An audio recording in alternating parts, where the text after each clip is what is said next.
ರೈತ ಬಾಂಧವರಿಗೆ ನಮಸ್ಕಾರ. ನಾನು ಲೋಕೇಶ್ ಮಾತಾಡ್ತಾ ಇದ್ದೀನಿ.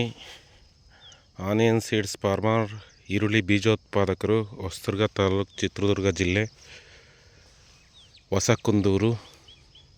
ಸರ್ ನೋಡಿ, ಈಗ 1 ತಿಂಗಳು 15 ದಿವಸ ಆಗಿದೆ.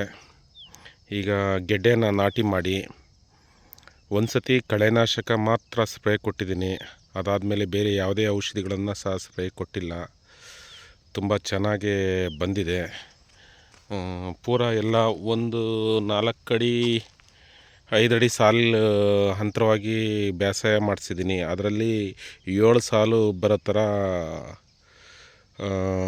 ಊರಿಸ್ಬಿಟ್ಟು ಅದರಲ್ಲಿ 4 ಡ್ರಿಪ್ಪಿಂಗ್ ಬಳ್ಳಿಯನ್ನು ಎಳೆದಿದ್ದೀನಿ. ಇದು ತುಂಬ ಚೆನ್ನಾಗಿ ಇದಾಗಿದೆ. ಆಮೇಲೆ ನೀರನ್ನು ಸಹ ಅತಿ ಹೆಚ್ಚಾಗಿ ನೀರು ಬಿಡೋ ಒಂದು ಲೆಕ್ಕಾಚಾರ ಏನಿಲ್ಲ. ಎಲ್ಲ ಕಡಿಮೆ ನೀರಲ್ಲೇ 1 ಕರೆಂಟ್ಗೆ ಟೋಟಲ್ಲಾಗಿ ನಮ್ಮದು ಈ ಫಸ್ಟ್ನೇ ಪ್ಲಾಟು 1 ಎಕರೆ ಪೂರ ನೆಂದೋಗುತ್ತೆ. ನೋಡಿರಿ, ತುಂಬ ಚೆನ್ನಾಗಿ ಬಂದಿದೆ. ಅಷ್ಟೇ ಗ್ರೌತ್ ಇದೆ. ಇದು 2ನೇ ವಿಡಿಯೋ ಆಗಿರುತ್ತೆ ರೈತ ಬಾಂಧವರೇ. ಇದು ಕೃಷಿ ವಿಜ್ಞಾನ ಕೇಂದ್ರ ಬಬ್ಬೂರು ಇವರ ಮಾರ್ಗದರ್ಶನದಲ್ಲಿ ಈರುಳ್ಳಿ ಬೀಜೋತ್ಪಾದನೆ ಮಾಡ್ತಿದ್ದು, ನಿಮಗೆ ಏನಾದರೂ ಈರುಳ್ಳಿ ಬೀಜದ ಅವಶ್ಯಕತೆ ಇದ್ದರೆ ಇದು ಭೀಮಾ ಸೂಪರ್ ಪ್ಲಾಟ್ ಆಗಿರುತ್ತದೆ. ಲೋಕಲ್ ಪ್ಲಾಟ್ನ ನಾಳೆ ಇಲ್ಲ ನಾಡಿದ್ದು ಒಂದು ವಿಡಿಯೋ ಮಾಡ್ತೀನಿ. ಇದು ತುಂಬ ಚೆನ್ನಾಗಿ ಬರ್ತಾ ಇದೆ. ಏನಿಲ್ಲ ಅಂದರೂ ಒಂದು 6ರಿಂದ 7 ಚೀಲ ಬೀಜ ಆಗೋ ನಿರೀಕ್ಷೆ ಇದೆ. ಖಂಡಿತ ನೀವೇನಾದರೂ ನಮ್ಮ ಪ್ಲಾಟ್ಗೆ ವಿಸಿಟ್ ಮಾಡ್ಬೋದು, ಬಂದು ನೋಡ್ಬೋದು. ಇದು 1 ತಿಂಗಳು 15 ದಿವಸದ ಒಂದು ಈರುಳ್ಳಿ ಪ್ಲಾಟ್ ಆಗಿದೆ.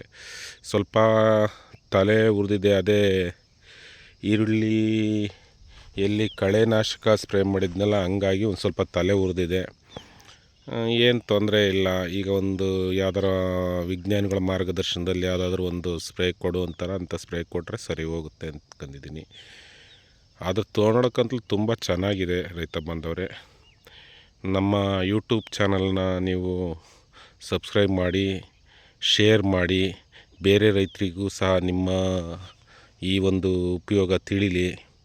ರೈತ ಬಾಂಧವರು ಹೆಚ್ಚಿನ ಸಂಖ್ಯೆಯಲ್ಲಿ ಇದನ್ನು ನೋಡಿ ಇದೇ ಥರ ಅವರು ಒಂದು ಬೆಳೀಲಿ, ಇಲ್ಲ ಮಾರ್ಗದರ್ಶನ ಹಂಚ್ಕೊಳ್ಳಿ. ಅಥವಾ ನಾವು ಯಾವ ಥರ ಬೆಳೀತಾಯಿದ್ದೀವಿ, ನೀವು ಯಾವ ಥರ ಬೆಳೀತಾಯಿದ್ದೀರ ಅನ್ನೋದು ತಿಳ್ಕೊಳ್ಳಿ. ನಮಸ್ತೆ ರೈತ ಬಾಂಧವರೇ, ಒಳ್ಳೆಯದಾಗಲಿ ಎಲ್ಲರಿಗೂ.